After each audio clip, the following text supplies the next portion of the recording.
Allora, adesso aspetta un attimo. Boh.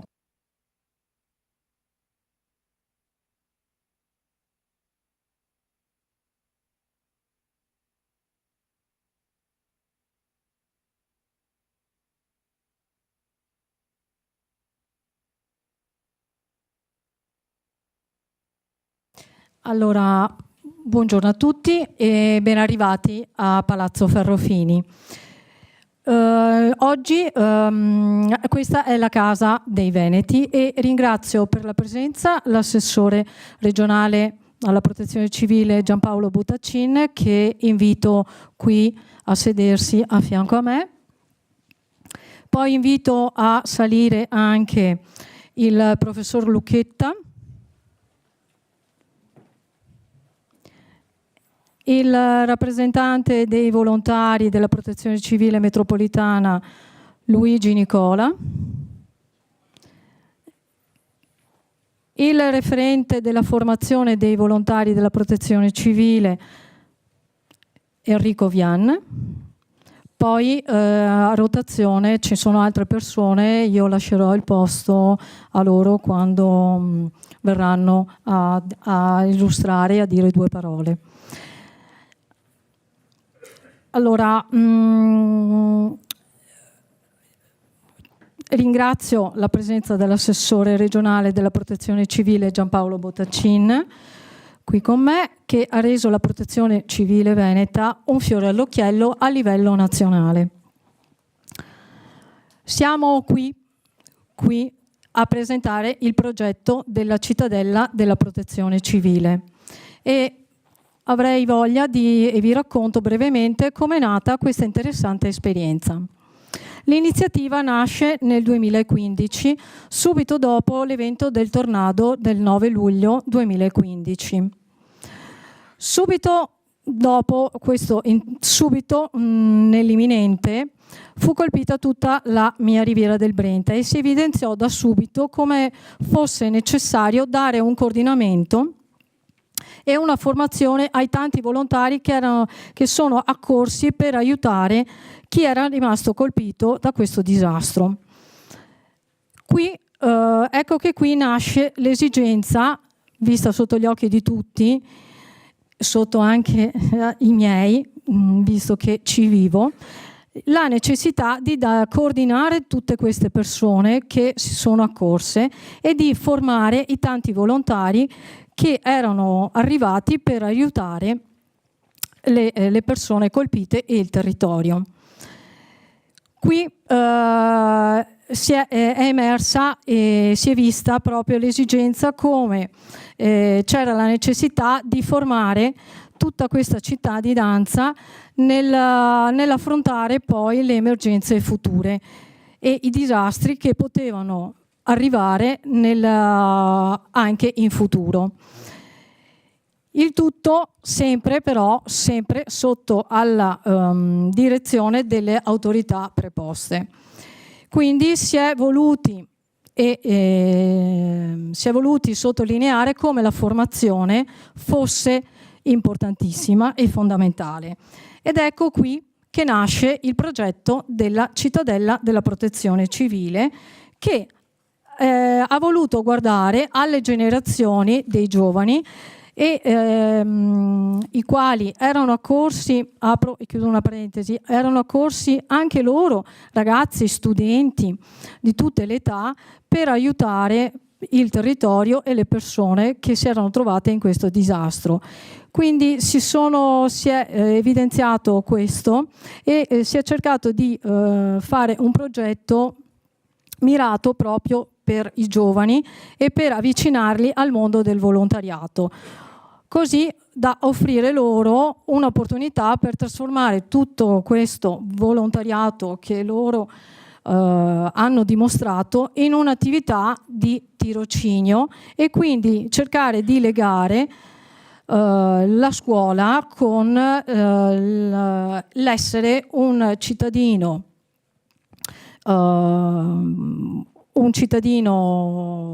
attento ma anche formato e utilizzare le ore di scuola e quindi utilizzare le ore dell'alternanza scuola-lavoro per cercare di formarli. Allora, parlando della Riviera del Brenta, mi riferisco in particolare al liceo Galileo Galilei di Dolo, che si è subito dimostrato un terreno fertile per questa importante iniziativa, grazie alla sensibilità e alla disponibilità del professor Lucchetta, il quale è stato ideatore del progetto e anche fondatore della cittadella della Protezione Civile. C'è da sottolineare che questo bellissimo progetto è la prima realtà di questo genere a livello nazionale. L'attività formativa che è condotta nella scuola si svolge da ben 6 edizioni e si svolge sempre in queste ore, che poi dopo tutta la parte tecnica verrà spiegata dal professore, da febbraio a maggio, coinvolgendo un centinaio di studenti del liceo che volontariamente aderiscono a questo progetto. E si conclude questo progetto nella domenica che si sceglie di solito nel primo weekend di maggio, in quella domenica dove si apre l'esperienza e quindi si vede sul campo a tutta la cittadinanza. Poi, prima di passare un po' la parola al professor Lucchetta, che vi spiegherà in maniera tecnica il progetto, desidero ringraziare tutti i presenti, tutti i coordinatori dei gruppi e delle associazioni della Protezione Civile della Riviera del Brenta, i sindaci della Riviera del Brenta coinvolti in questo progetto e il quale dal 2015 danno il patrocinio, quali il Comune di Dolo, che ha un'importanza maggiore perché ha la paternità, diciamo, visto che il Liceo Galilei si trova a Dolo, i comuni di Mira, Pianiga, Campagnaluppia, Campo Longo Maggiore, Campo Nogara, Fiesso d'Artico, Fossò, Stra e Vigonovo. Poi volevo ringraziare anche Allert, il distretto 108 TA3, la Psicoemergenza, la Città Metropolitana di Venezia, i radioamatori della Riviera del Brenta, l'Unità Cinofila del Soccorso San Marco e tutti i volontari che partecipano fattivamente a questo progetto, e poi anche a tutte le persone che oggi ci stanno seguendo in streaming dal Consiglio regionale. Ora vorrei lasciare la parola al professor Lucchetta, che invito qui a spiegare un po' a tutti noi il progetto e a tutti quelli che ci seguono.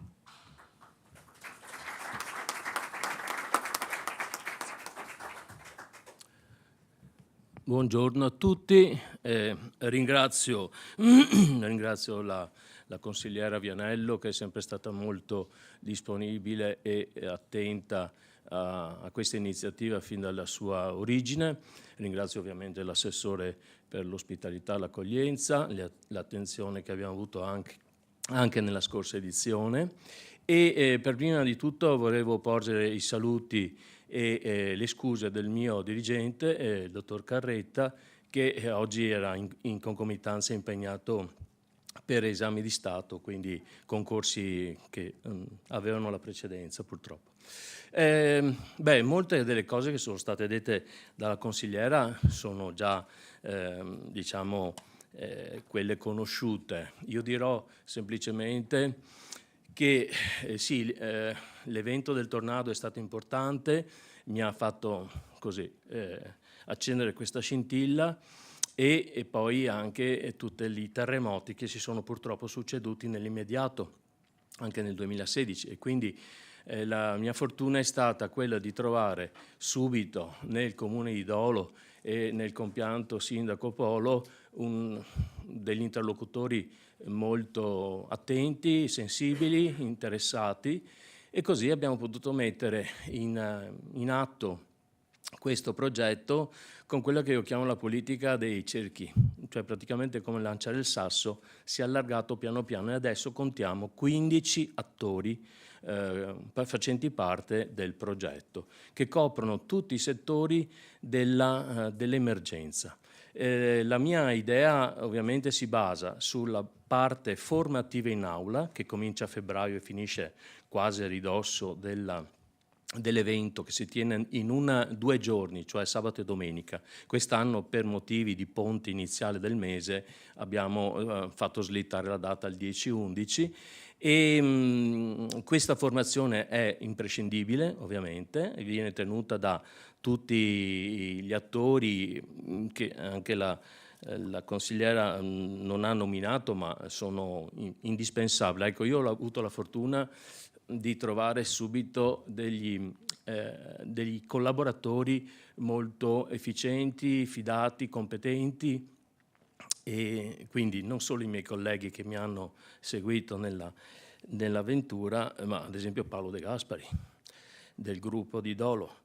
E dicevo, dopo una formazione quindi che copre circa una quota dei cosiddetti PCTO, è il nome nuovo per l'alternanza scuola-lavoro, percorsi per le competenze trasversali e per l'orientamento. I ragazzi finiscono le lezioni alle 2, alle 2:30 sono di nuovo in aula magna o nelle aule dedicate fino alle 4, quindi con un impegno e una fatica che si fa sentire, e dall'altra parte abbiamo circa 100 ore messe volontariamente e gratuitamente a disposizione da tutti i formatori in aula, quindi ingegneri, architetti, vigili del fuoco che ancora non sono stati nominati ma che avete visto nelle immagini, con una grande profusione di mezzi e risorse, i lagunari. Il Reggimento Serenissima è stato tra i primi che ha aderito con grande entusiasmo all'iniziativa e quindi fanno le lezioni in aula e poi, che vengono ovviamente certificate, i ragazzi devono raggiungere un minimo di ore previste, sulle 25 circa, per poter avere accesso poi alla parte pratica, cioè quella che si tiene nel sabato e domenica. Quindi è un impegno notevole. Noi distribuiamo in mesi queste lezioni in modo tale che i ragazzi riescano a organizzarsi anche con i carichi di studio domestico, quindi, e si porta avanti. Diciamo che inizialmente abbiamo avuto anche 150 adesioni, ma che poi i ragazzi ovviamente devono fare i conti con tutto quello che sono i loro impegni e quindi alla fine abbiamo però circa un centinaio di studenti che arrivano alla parte pratica, che ovviamente da quello che è il feedback è la parte più emozionante, più bella, e quindi quella in cui veramente poi quando facciamo i questionari di qualità e di gradimento sottolineano magari ci fossero più giorni a disposizione. Uno dei commenti più belli recenti dell'ultima edizione è stata: però vorrei che le brandine fossero più comode. E per me questo è un risultato. Perché? Perché nella mia intenzione c'era quella di far capire come lavorano i volontari, tutte le forze coinvolte, ma anche come sopportano le vittime degli eventi catastrofici, calamitosi. Quindi in questo modo i ragazzi si sporcano le mani, gestiscono, lo vedete nelle immagini, molti cantieri, molti momenti di formazione e di pratica, e quindi imparano cose che assolutamente non avrebbero avuto modo di conoscere. Perché questa, tengo a dire, la consigliera ha detto giustamente, è l'unico caso in Italia, l'unico caso nel Veneto, anche almeno per ora, anche se ci sono dei contatti che punterebbero a replicare l'esperienza anche in altre città, in altri luoghi. Però i ragazzi si sporcano le mani, ma al tempo stesso tra un paio di anni, quindi al momento ne hanno 16-17, tra un paio di anni diventano cittadini. E quindi io volevo proprio far nascere in loro la consapevolezza, la sensibilità, in una crisi di vocazione, perché non è solo ecclesiastica, una vocazione al volontariato e, perché no, anche a tutte quelle figure professionali che intervengono durante il progetto, l'attività del progetto. Che dirvi? Le immagini penso che sono i 6 filmati che alla fine di ogni edizione noi produciamo. che abbiamo stabilmente nel nostro sito del Galilei, e sono, direi, molto esplicative. Ovviamente abbiamo messo senza sonoro per non disturbare l'audio. Abbiamo una locandina che, come vedete, è piena di loghi, che sono quelli dei patrocini, ma anche di tutti gli enti, le associazioni, i corpi che aderiscono al progetto. Ci chiedono di entrarne a farne parte, ma noi dobbiamo anche dare un occhio al quadro orario, come ben sa Paolo De Gasperi, per cui noi nella 2 giorni abbiamo un tot di ore, 16 circa, in cui verificare in ogni cantiere i ragazzi, farli sperimentare, farli misurare con la realtà. Non ultima, la imprescindibile esperienza notturna, perché quella sirena che avete visto azionare dei lagunari è l'allarme che risuona all'1, alle 2, alle 3 di notte per una esercitazione fuori orario. Ormai i ragazzi lo sanno che c'è, però noi la facciamo a mo' di sorpresa.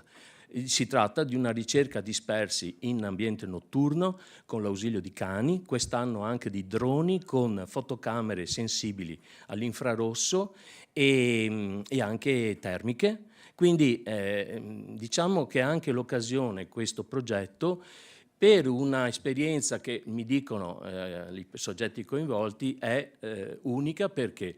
Perché esistono le esercitazioni distrettuali, importantissime, fondamentali, però la sinergia di forze che viene messa in campo in questi 2 giorni è sicuramente unica, e mi piace pensare che appunto sia stata un'occasione in più a disposizione di tutti i gruppi partecipanti, compresi, oltre ai 10 comuni della Riviera del Brenta, i 3 gruppi che rientrano tra i 5 di Venezia e terraferma. E quindi voglio dire che i nostri confini si sono allargati, quindi vuol dire anche che l'interesse è autentico, è sentito, e appunto quindi l'auspicio di poter esportare questa esperienza anche in altri contesti. Penso di aver completato. Grazie.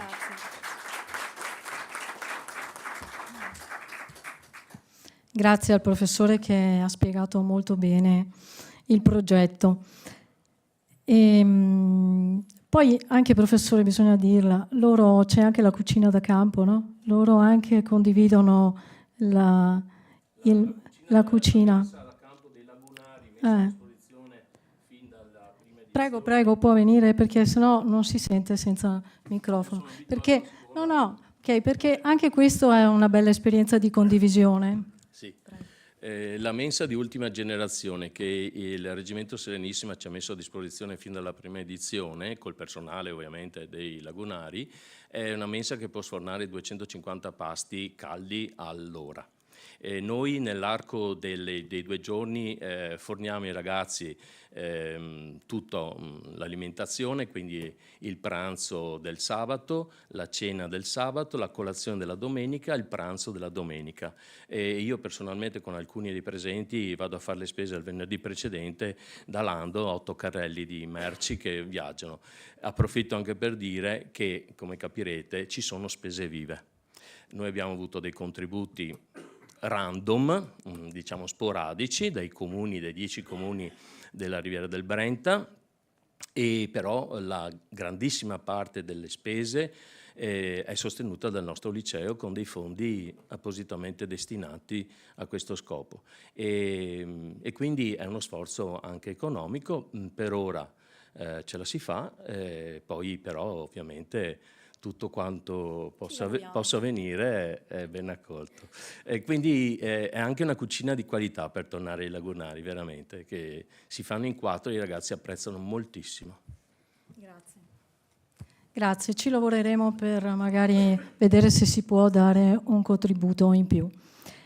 Adesso vorrei che venisse qui accanto a me il rappresentante della Protezione Civile dei volontari, Ligi Nicola, assieme anche ad Enrico Vian, perché Enrico è il referente per la formazione e quindi loro viaggiano sul stesso binario. Grazie. Buongiorno a tutti.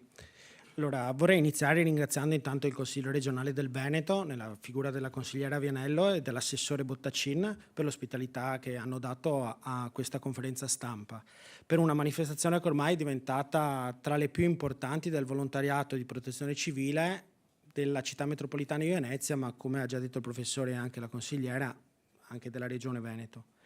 Volontariato che nella città metropolitana di Venezia è composta da quasi un'ottantina di organizzazioni presenti in 44 comuni e suddivisa in 6 distretti. Uno di questi distretti, che oggi è rappresentato qui in sala anche dal suo referente Fabio Sansonne, è il distretto Venezia 6 Riviera del Brenta, dove viene proprio in questo distretto organizzato appunto la cittadella della protezione civile a Dolo.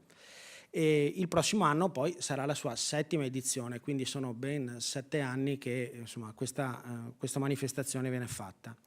Edizione che vedrà come sempre collaborare tra di loro molte organizzazioni di volontariato, ed è proprio per questo che è il compito proprio questo della città metropolitana di Venezia, è quello di coordinare le varie associazioni, le varie realtà del territorio e aumentare anche la collaborazione fra le varie organizzazioni per migliorare il sistema di protezione civile.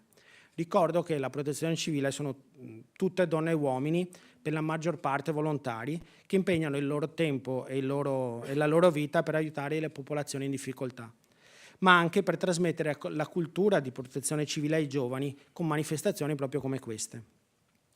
E per divulgare correttamente la cultura di protezione civile, ma anche per operare in sicurezza negli scenari operativi, perché logicamente la sicurezza è il primo valore che noi volontari di protezione civile abbiamo quando operiamo nelle difficoltà, risulta fondamentale, assolutamente fondamentale, la formazione, altro compito della città metropolitana di Venezia. Quest'anno, con il grande supporto della Regione Veneto e degli uffici della stessa città metropolitana di Venezia, abbiamo attivato 2 corsi base, un terzo sarà pronto in partenza tra poco. 4 edizioni di seminari di aggiornamento per capisquadra e partirà a breve anche un corso motosega e un corso ricerca persone scomparse. Lasciatemi spendere però qualche parola in più per il seminario di aggiornamento capisquadra. Un seminario pensato, creato e realizzato dal nostro referente alla formazione, signor Enrico Vian, a cui va tutto il mio più grande e sincero ringraziamento per tutto il lavoro che svolge quotidianamente per tutti noi, assieme anche al vice referente metropolitano, signor Lorenzo Zaramello, qui presente. Concludo portando i saluti e le scuse, ma anche i ringraziamenti del dirigente dell'area di protezione civile della città metropolitana di Venezia, dottor Massimo Gattolin, e del consigliere delegato di città metropolitana, dottor Riccardo Brunello, che non sono potuti essere presenti. Grazie a tutti.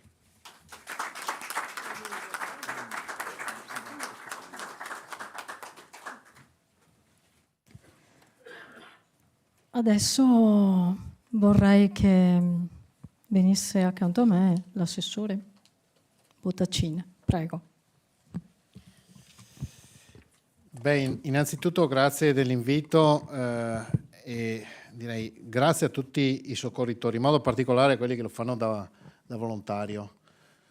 Noi siamo la regione che ha il più alto numero di persone che fa volontariato rispetto agli abitanti, però fare il volontario soccorritore è un qualcosa, senza nulla togliere agli altri, è un qualcosa di più, perché poi i familiari, quando un volontario parte e va in missione, si preoccupano un poco, questo è assolutamente evidente, perché lavorare in scenari emergenziali è un aspetto particolarmente delicato. Io ringrazio la consigliera Vianello che mi ha coinvolto in questa iniziativa, che è l'unica in Veneto, l'unica in Italia, dove noi andiamo già da anni nelle scuole, però quando noi andiamo nelle scuole con l'iniziativa Scuola Sicura, i ragazzi sono protagonisti, nel senso che sono i soccorsi, cioè le persone che vengono soccorse, sono protagonisti come vittime della calamità. Qui invece diventano attori come soccorritori, quindi si immedesimano proprio nell'attività che viene svolta da un soccorritore. Quindi l'iniziativa è assolutamente importante sia per coinvolgere i ragazzi, come è stato detto, ma anche per far capire una cosa fondamentale, che fare il soccorritore in uno scenario emergenziale non è una cosa che si può improvvisare. Spesso vengono citati sulla stampa i cosiddetti angeli del fango, senza nulla togliere a loro, però a volte, troppo spesso, gli angeli del fango, pur animati da buoni propositi, dalla buona volontà, dal voler collaborare, dare una mano, rischiano di diventare un peso per i soccorritori e soprattutto per la popolazione che deve essere soccorsa. Purtroppo sono tanti gli angeli del fango che subiscono infortuni durante gli scenari emergenziali. Io dico sempre ai sindaci: quando siete in difficoltà col vostro gruppo comunale perché l'emergenza è ampia e grande, alzate il telefono, chiamate la nostra sala operativa e chiedete l'attivazione di altri volontari. Non lasciate che i soccorsi rimangano in capo a persone che non hanno l'adeguata formazione, non hanno la formazione per operare nello scenario emergenziale, non hanno i dispositivi di protezione individuale, e lo dico alla luce del fatto, come è emerso anche sabato scorso in un convegno al Salone Internazionale dell'Emergenza che si tiene a Montichiari, provincia di Brescia, il Veneto è la regione che prepara e forma di più i volontari in Italia. Per il nostro corso base, è stato richiamato prima da Ligi, i corsi base, dura 40 ore. Ci sono regioni che fanno il corso base di 4 ore, tanto per dare un'idea.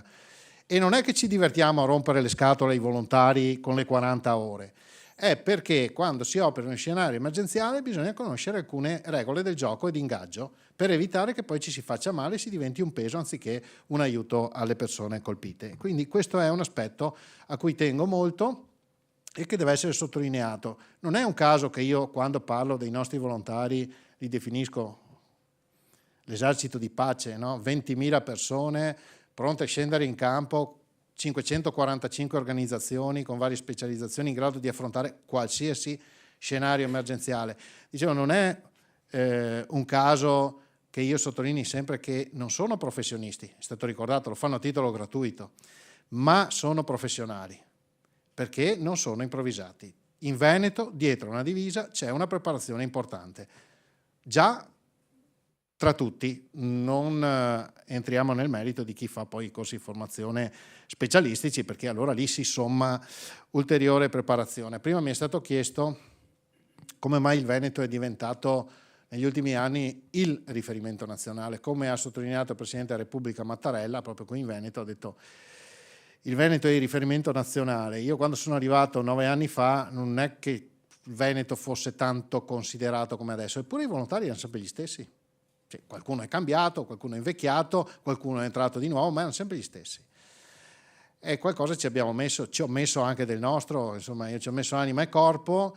Oggi l'organizzazione, il coordinamento, è stato ricordato prima da chi mi ha preceduto, il coordinamento in emergenza è fondamentale. A volte fa magari arrabbiare qualcuno. La mia prima esperienza in campo da assessore l'ho fatta proprio in Riviera del Brenta, 8 giorni dopo la mia nomina da assessore. E quando ho chiesto a qualcuno se quel volontario che era sul tetto avesse fatto i corsi per i lavori in quota, e mi è stato detto no, ho detto forse è meglio che facciamo venire quelli che hanno fatto i corsi per i lavori in quota, perché se uno si fa male poi tu che sei sindaco, sei il rappresentante legale del gruppo e finisci in mezzo a un bel casino, oltre che alla persona farsi male. E quindi abbiamo fatto venire i volontari da altre province che avevano fatto i corsi per i lavori in quota e mi sono beccato una riga di critiche e articoli sui giornali da altri volontari che dicevano l'assessore ha fatto venire quelli da altre province e poteva utilizzare noi. Ma il sistema funziona così perché serve la formazione, la preparazione e la specializzazione, che da qui in avanti sarà sempre maggiore, perché non possiamo adagiarci sul fatto che siamo i migliori d'Italia, ma dobbiamo adesso puntare sulla specializzazione. Ogni gruppo non potrà avere tutte le specialità, questo è evidente, perché non potrà avere tutti i mezzi, ma quando c'è stata l'alluvione nel mio comune, in montagna, cioè nella via dove abito io, c'erano i volontari di Cavarzere, tanto per fare un esempio. Perché? Perché da noi sull'alluvione non è che siamo proprio così specializzati, no? E quindi il sistema serve proprio questo, a garantire il miglior soccorso in base alla situazione che si trova, utilizzando le organizzazioni che si sono specializzate su quello, no? Se c'è un incendio boschivo, chi fa antincendio boschivo è lo specialista, ma se c'è un'alluvione magari non ha neanche la pompa per poter intervenire. Il futuro sarà questo, quindi siamo diventati un riferimento per questo motivo, ma anche per gli altri 3 motivi. La protezione civile si occupa di 4 cose, spesso ce lo dimentichiamo: previsione, prevenzione, gestione dell'emergenza e post-emergenza. Sulla gestione dell'emergenza ho sottolineato l'aspetto dell'organizzazione e della formazione del nostro esercito di pace. Sulla previsione vi ricordo che con Vaia abbiamo fatto chiudere le attività e se non le avessimo, in provincia di Belluno, se non le avessimo fatte chiudere avremmo contato decine di morti, perché gli alberi sono finiti nelle strade nell'orario di chiusura delle aziende e abbiamo investito parecchio sulle previsioni, che sono previsioni, cioè non sono certezze, se no si chiamerebbero certezze. Abbiamo investito sulla prevenzione 2 miliardi 150 milioni di euro in opere di difesa del suolo che non sono visibili, non si vedono perché quando intervengo su una diaframmatura l'argine sembra uguale, in realtà è molto più solido. Nessuna regione ha investito così tanti soldi nella storia della Repubblica Italiana in 9 anni. Questo è un dato oggettivo. Il piano triennale delle opere pubbliche per i 3/4, la consigliera lo sa, è di opere di difesa del suolo, non è di infrastrutture della mia collega, è di opere di difesa del suolo, 3/4 del programma triennale delle opere pubbliche. Anche questo non viene mai detto, ma vuol dire che la Regione sta investendo in maniera importantissima su questo fronte. Per quanto riguarda il post emergenza mi piace sottolineare una cosa: dopo Vaia noi abbiamo attivato 2527 cantieri, che è una mole di lavoro enorme, ringrazio tutte le nostre strutture che hanno seguito tutti i lavori, ma vorrei sottolineare che li abbiamo attivati senza un problema giudiziario. Senza un problema giudiziario. Sapete che dove girano soldi è facile che si infiltri qualcuno, soprattutto dove c'è un regime di deroga come nella fase post-emergenziale. Qui 2527 cantieri, sempre senza un problema giudiziario e senza un contenzioso con le nostre imprese. Ecco, questo ha fatto diventare, tutto questo e molto altro che adesso non posso stare a declinare, ha fatto diventare il nostro sistema della protezione civile del Veneto il migliore d'Italia.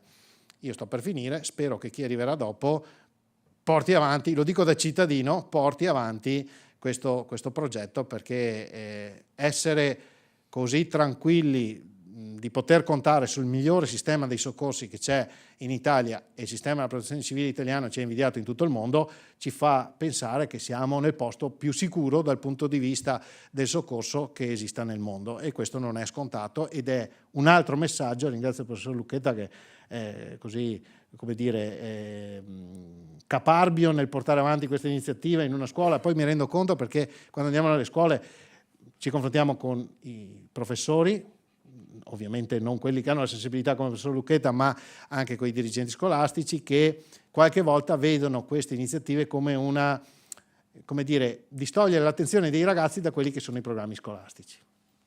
E magari è anche vero che vengono tolte anche ore all'ora di latino, ore all'ora di italiano, eccetera. Ma certo, ma l'attenzione, no? Perché poi dopo sappiamo noi ragazzi, quando c'è l'attesa di questo momento è tutta l'attesa concentrata lì. Però io credo che invece questo sia assolutamente importante, perché in questo paese credo che la grande sfida futura sia quello di continuare a insistere sulla cultura della sicurezza. Non c'è ancora una percezione del rischio tale da renderci tranquilli come cittadini. Io ricordo che il cittadino è la componente fondamentale di base del sistema della protezione civile.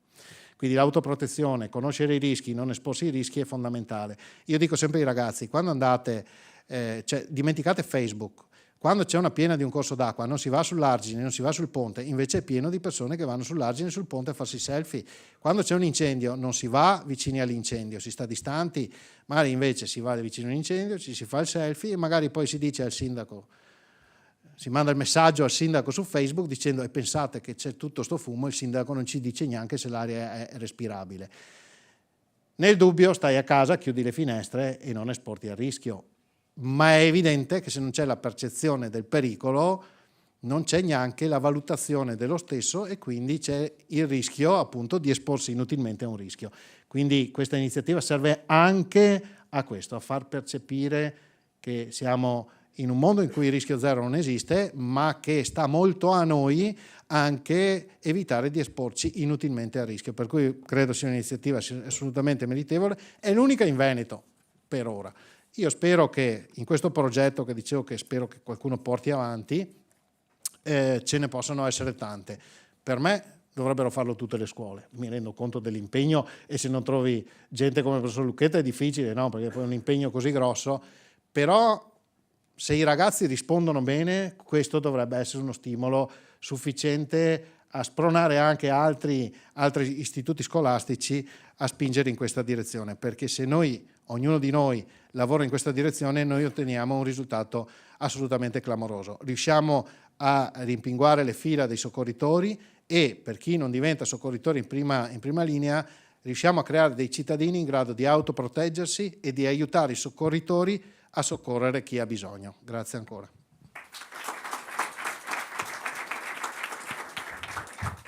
Grazie all'assessore Bottacin che ha espresso tutto il lavoro che ha fatto, sta facendo e che farà come Regione Veneto, e quindi il perché noi siamo diventati e lo siamo come un esempio sia a livello regionale che a livello nazionale. E quindi mi auguro che ci siano tantissimi altri professori come il professor Lucchetta che abbiano la stessa sensibilità, che riescano a trasmettere e quindi si possa, tra virgolette, portare questo progetto anche nelle altre scuole. Adesso vorrei chiedere anche al dottor Giulio Mazzocco, che è responsabile regionale della psicoemergenza, di venire qui magari a dire due parole, perché come è stato detto prima, cioè la prima persona che arriva nell'ambiente del disastro sono proprio i soccorritori della protezione civile, e quindi c'è bisogno anche per loro di essere formati anche nelle piccole cose, quindi nel tranquillizzare le persone, nel dare le sicurezze, le risposte giuste e anche dare quelle parole che li possono aiutare. Quindi inviterei qui il dottor Mazzocco, prego.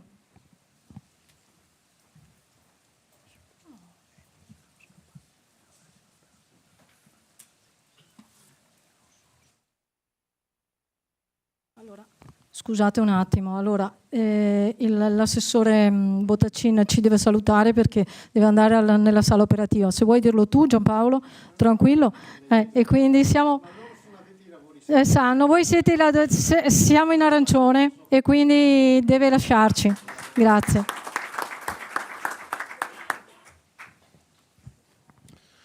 Allora, salve.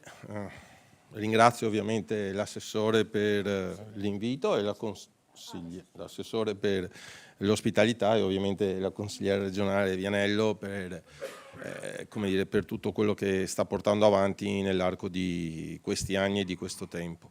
Con il professor Lucchetta ci conosciamo sostanzialmente dal 2016-15, ecco.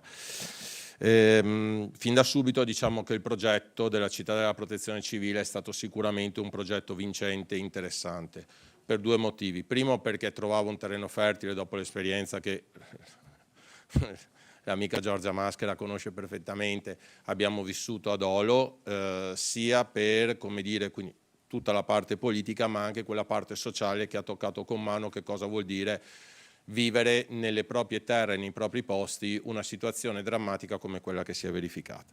Spesso quando parliamo di emergenza pensiamo sempre che l'emergenza succeda da un'altra parte, mai a casa nostra. Poi quando succede a casa nostra apriti cielo.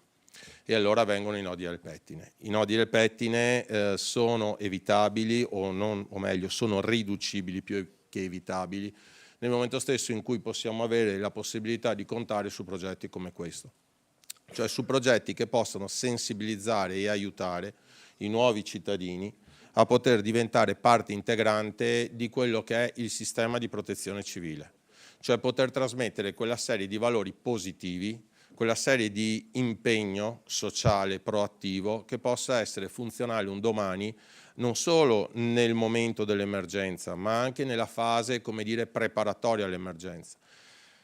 Passiamo la palla a qualcun altro perché non potremmo esserci sempre, ma chi viene dopo di noi ha sicuramente un incarico più importante di noi. Quindi da questo punto di vista è sicuramente molto lodevole tutto ciò che stiamo facendo. È ovviamente, come ha detto l'assessore, il lavoro in prevenzione è un lavoro essenziale. Se non abbiamo prevenzione non avremo in nessuna maniera soccorso poi quando questo succede. E prevenzione è un po' quello che facciamo tutti noi qui. Io stesso, quando mi viene chiesto che cos'è che faccio, io intervengo trasversalmente sui vari momenti emergenziali, dalla fase di prevenzione, quando facciamo le attività di formazione su quali sono le risposte psicologiche in emergenza, sull'attività di formazione, che cosa vuol dire aiutare e non mettersi a rischio tentando di aiutare, sull'attività di soccorso, quando poi l'evento effettivamente colpisce, la fase emergenziale si manifesta e allora tutta quella parte di supporto, ascolto che viene offerto alle persone, rivolto ovviamente verso cliente interno e cliente esterno, cioè le persone che hanno vissuto l'evento sinistro, ma anche chi va ad aiutare le persone che hanno vissuto l'evento sinistro, perché anche loro hanno bisogno in una qualche fase, in un qualche momento del tempo di intervento, di quel supporto e di quell'ascolto che possa aiutarli a rimanere costantemente e continuativamente operativi senza perdere troppe energie nell'intento di aiutare gli altri. E poi abbiamo la terza e ultima fase, che è quella del superamento dell'emergenza, quella che viene dopo. Perché non è che quando si chiude un'emergenza si chiude tutto, ci sono ferite che continuano a rimanere, ci sono dolori che continuano a restare. Non si cancella tutto solo con la chiusura di un tempo. Si dice che si guarisce quando non sparisce la cicatrice, ma quando la ferita smette di governare la tua vita. Ed è quel tempo lì, è un tempo che è importante da dover essere gestito, di supporto e di ascolto per permettere a chi ha vissuto quell'evento, dopo che l'evento è passato, di ritrovare risorse, energie, opportunità, ma soprattutto una nuova visione della vita, un nuovo aspetto, una nuova prospettiva, che a volte prevede nel bene o nel male anche il fatto che sia senza qualcuno. E non è facile. Non è facile accettare che persone a cui noi eravamo affettivamente legati improvvisamente non ci siano più. È un tempo che chiaramente va gestito con la dovuta attenzione e con la dovuta cura. È un tempo delicato, che non può essere sempre misurato in maniera particolarmente crudele o ruvida o eccessivamente rigida, perché siamo tutti diversi e ognuno risponde in maniera differente. Certo, non facciamo tutto noi, ci facciamo aiutare da tutta quella serie di servizi territoriali che, come dire, prenderanno poi in carica quei casi più gravi, però indicativamente è una quota che noi facciamo. Quindi tutta la parte di lavoro che viene fatta da parte nostra sta su questo. La prima quota, quando siamo quando siamo nel momento, come dire, formativo, è anche per i ragazzi, perché i ragazzi sono ciò che viene dopo di noi, sono il futuro. Possiamo crederci, possiamo non crederci, ma saranno coloro che governeranno i processi da qui in avanti. Ed è importante spiegare quali sono le reazioni che si possono provare davanti a un evento emergenziale, che non è la paura un sentimento sbagliato, non è la tristezza se ho perso qualcuno, sono parti delle nostre emozioni che vengono con noi, ci accompagnano e sono reazioni normali a situazioni difficili.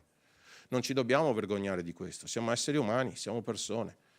E quindi dobbiamo imparare a gestire quello che succede, capire come e che cosa fare con quello che stiamo vivendo e se è necessario chiedere aiuto, perché non c'è niente di cui vergognarsi nel chiedere aiuto. Siamo esseri umani, siamo fragili per definizione. Se non lo fossimo o non fossimo così saremmo dei robot, ma saremmo altra cosa. Per cui questo un po' è il tema e questo è il significato dell'intervento. Spero di non essermi dilungato troppo, consigliere, e ringrazio per l'invito ancora e passo la parola. Grazie. Grazie a Giulio. Adesso, allora, nello scorrimento delle immagini avete potuto vedere come in questo bellissimo progetto siano coinvolti anche i cani. Quindi io inviterei qui, accanto a me, il presidente dell'unità cinofila da soccorso San Marco del Veneto, il signor Simbula Giulio. Grazie. Lorenzo, allora scusi, Lorenzo è scritto giusto ma l'ho letto sbagliato. Comunque è l'unica che ha pronunciato correttamente il mio cognome. Grazie. Va bene, dai, allora il cognome è andata bene. Mi abboni anche l'errore sul nome? No, ma non c'è ok, ecco, grazie. Grazie a lei. Prego. Buongiorno a tutti, un ringraziamento come hanno fatto altri prima di me alla consigliera, alla Regione con la presenza di Bottacin, che mi dispiace sia andato via perché avrei avuto da porgli una domanda, ma la farò ugualmente. Come mai i cani all'interno del dell'organizzazione di questo evento. Probabilmente non mi ricordo nemmeno come siamo partiti, se è stata un interesse particolare del professor Lucchetta e uno stimolo a noi a partecipare. Sta di fatto che da quando è iniziato questa avventura siamo sempre stati presenti.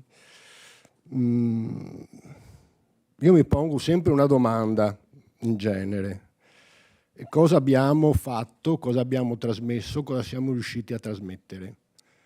Perché altrimenti il nostro lavoro, la nostra presenza rischia di essere una presenza, una presentazione di ciò che facciamo, senza sapere se poi ci sta dietro un risultato.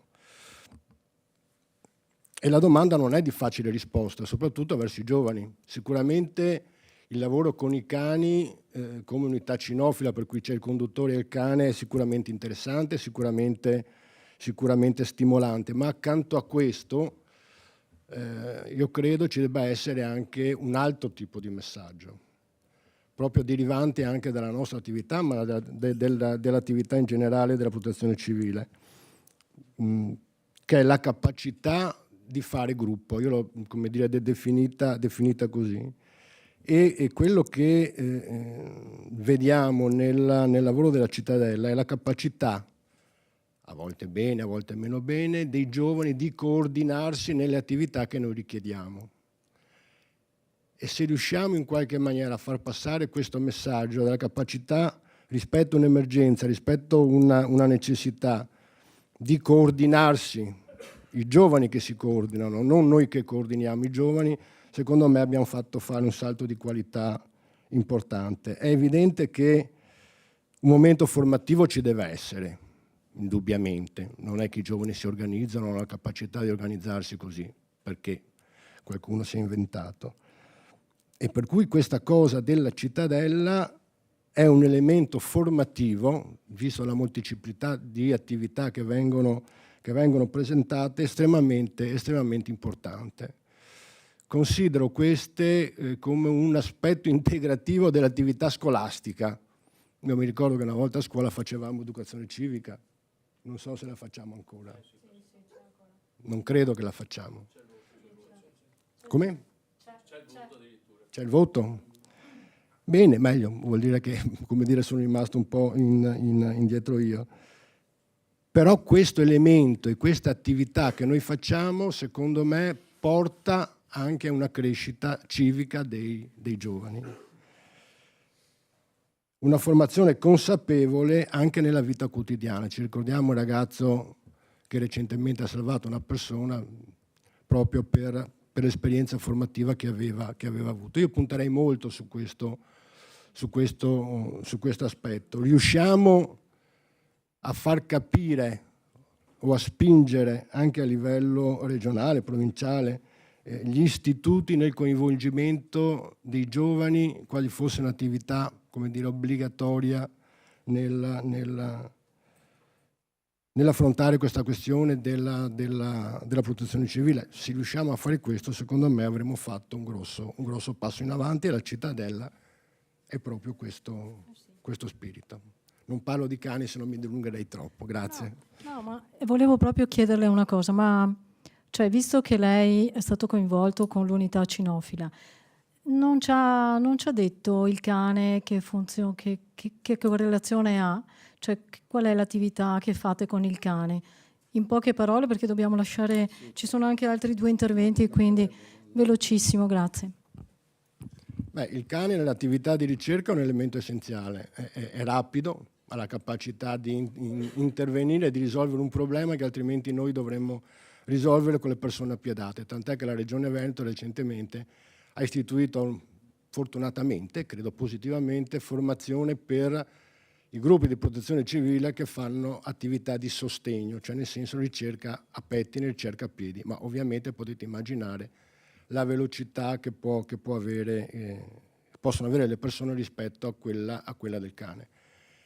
L'unico problema che posso aggiungere, per cui un elemento secondo noi fondamentale nella ricerca, quello che posso aggiungere, e questa era proprio sollecitazione che volevo fare a Bottacin, ma la faccio a lei che magari la può trasmettere, è che solo oggi, dopo diversi anni, anche a livello regionale, dopo che è stato fatto la legge regionale, si sta parlando di cinofilia come specializzazione.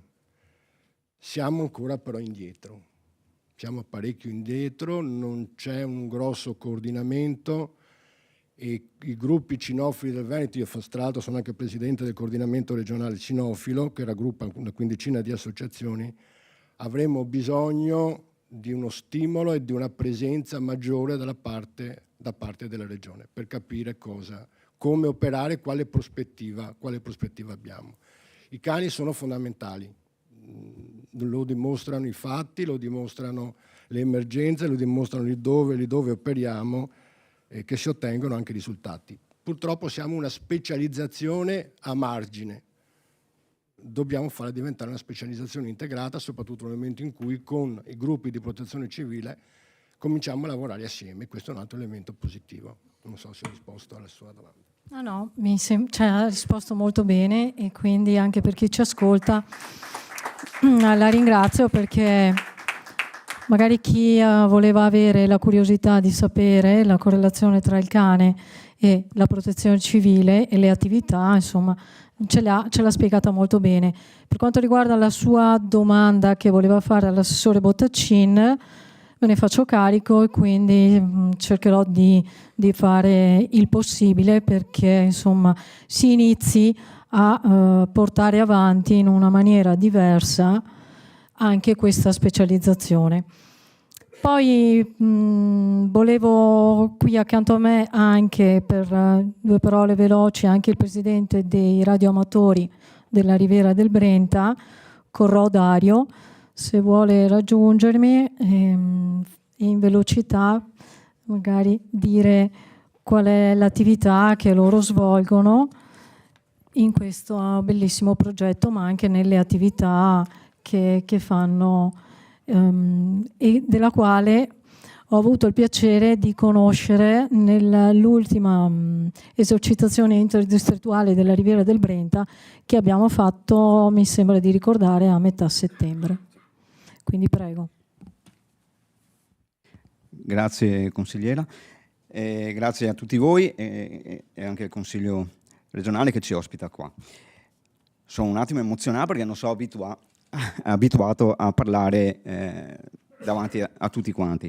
Comunque volevo un attimo illustrarvi, tutti ci conoscono, ma vorrei illustrarvi il nostro operato, quello che siamo noi radioamatori e quello che la nostra associazione fa con le attività, in riferimento anche naturalmente alla protezione civile, alla cittadella della protezione civile del liceo scientifico.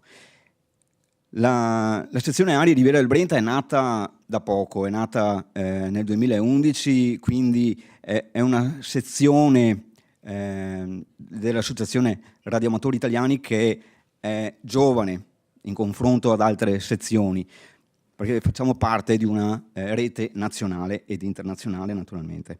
E qui noi promuoviamo la cultura del radiantismo e organizziamo anche eventi didattici, naturalmente, collaboriamo con le scuole ed eventi sociali. Siamo tutti appassionati delle comunicazioni radio, siamo persone normali, volontari, che mettono a disposizione la propria attrezzatura a disposizione dell'emergenza, ok, quando capita, e delle esercitazioni. Ci serviamo appunto di apparecchiature radio ricetrasmittenti, che ci permettono di collegare altre persone anche a migliaia di chilometri di distanza. Ma noi in ambito di emergenza territoriale, emergenza nazionale anche ci limitiamo alle comunicazioni nazionali. Però appunto noi, essendo radioamatori, con la passione delle trasmissioni radio, non facciamo solo quello, facciamo appunto protezione civile e collaborazione con le scuole. con quali attività? Quella della protezione civile, dando il nostro supporto alle comunicazioni, come è già successo nel 2015 durante che è avvenuto il tornado in Riviera, siamo stati chiamati a gestire le comunicazioni, dare un supporto, non gestire, un supporto con le comunicazioni radio durante questo evento. E poi siamo presenti nelle varie esercitazioni, come ha detto la consigliera Vianello. Le nostre attività sono principali, sono queste, ma anche noi facciamo per esempio corsi didattici, prepariamo le persone come abbiamo preparato operatori di protezione civile all'esame, alla preparazione all'esame di patente di radioamatore, perché sapete che noi siamo tutti patentati e abbiamo fatto un esame al Ministero per poter fare radio. E organizziamo anche progetti ARIS. Ecco, mi piacerebbe portare al liceo questo, un progetto ARIS che non è altro che un ARIS School Contact, dove gli studenti hanno la possibilità di parlare direttamente con gli astronauti. Questo forse non è un ambito di protezione civile, però mi piacerebbe arrivare anche a questo. Sottolineo un attimo che in questi giorni, giovedì 17 ottobre, avremo un contatto radio con gli astronauti dalla scuola di Fossò. Ecco, basta, non mi dilungo, mi dico solo che... Posso permettermi? No, era solo perché mi aveva detto delle belle parole all'esercitazione interdistrettuale, cioè mi aveva fatto capire che nei momenti di disastro in cui non ci sono le comunicazioni, non c'è internet, non c'è la corrente, l'unico mezzo di comunicazione che va sempre e che non qualsiasi cosa succeda non può essere cancellato, sono proprio le comunicazioni che fate voi. Quindi secondo me, adesso io l'ho detto così forse in maniera non corretta, però questo è anche il ruolo che voi avete nelle emergenze, cioè voi siete una garanzia perché comunque le comunicazioni ci sono sempre, voi le garantite in qualsiasi modo, in qualsiasi luogo e con qualsiasi tempo e disastro. Dico bene? Ci basta una batteria di un'auto per dar corrente appunto alle nostre apparecchiature, un filo per costruire un'antenna, quindi non necessitiamo di tante cose in caso di emergenza, ecco, tutto là, perché appunto sappiamo che in caso di calamità le prime cose che cadono sono proprio i cellulari, i telefoni, che non ci sono comunicazioni. Quindi grazie, perché non potete mancare, ci siete, dovete essere sempre presenti, perché insomma. Poi non per ultima, ma volevo far dare un saluto a Lazzarini Irene, che è un'ex allieva della scuola del liceo di Dolo, e a te resta un minuto, ti va bene? Ecco, anche perché stiamo sforando e quindi un saluto però lo devi, perché tu l'hai vissuta in primis come esperienza, come allieva, e adesso magari puoi anche avere una voce in più verso chi magari ci sta ascoltando e anche verso i tuoi coetanei e anche i ragazzi che frequentano il liceo. Prego. Sì, esatto. Salve a tutti. In breve, insomma, credo sia importante far presente come effettivamente durante le giornate pratiche della cittadella, insomma, durante il campo, si crei sì un'esperienza felice, insomma, un'area conviviale, insomma, però non si dimentica mai quello che c'è dietro innanzitutto e il messaggio appunto che la cittadella in sé vuole trasmettere, perché almeno per me è emerso molto come, ok, io oggi qui sto costruendo sì una tenda, magari sorridendo, scherzando con i miei compagni, ma là fuori c'è chi la sta costruendo per chi ha perso la casa o per chi rischia di perderla, o ancora io qui sto sì rianimando un manichino, ma c'è chi là fuori salva veramente vite, e questo appunto emerge con la cittadella, credo sia importante appunto farlo presente, ecco. Ma e tu come ex allieva che hai vissuto tutto questo percorso in cui hai fatto le ore in classe e poi hai fatto queste 2 giornate operative, poi che emozioni ti hanno dato, cosa ti hanno lasciato? Cioè, nel senso che sono esperienze che comunque vi avvicinano, è giusto? Sì, esatto, lasciano proprio, oltre a informazioni pratiche su come magari comportarsi, eccetera, anche più consapevolezza in generale. Ecco. Ok, grazie. Allora, il tempo ormai è scaduto da un pezzo, anche mi dicono, e quindi... E niente, allora io volevo ringraziare tutti voi, adesso io volevo dare un riconoscimento. Avrei voluto che ci fosse anche il preside qui con noi, però giustamente, come ha detto il professor Lucchetta, aveva questo impegno di cui mi aveva parlato e non poteva assolutamente mancare. Volevo dare un riconoscimento al professor Lucchetta, che rappresenta il progetto e quindi è il fondatore e l'ideatore, e volevo che si avvicinasse qui.